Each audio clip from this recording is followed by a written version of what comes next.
आरोग्य भाग्यमकलङ्क यशांसि देहि लक्ष्मी त्वदीय चरणौ शरणं प्रपद्ये श्री आदिलक्ष्मी शरणं शरणं प्रपद्ये श्री अष्टलक्ष्मी शरणं शरणं प्रपद्ये श्री विष्णुपत्नी शरणं शरणं प्रपद्ये लक्ष्मी त्वदीय चरणौ शरणं प्रपद्ये मङ्गलं करुणापूर्णे मङ्गलं भाग्यदायिनी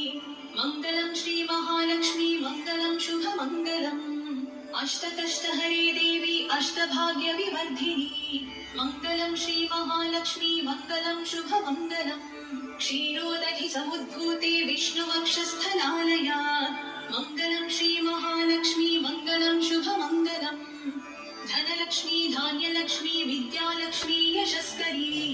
मङ्गलं श्री महालक्ष्मी मङ्गलं शुभमङ्गलम् सिद्धलक्ष्मी मोक्षलक्ष्मी जयलक्ष्मी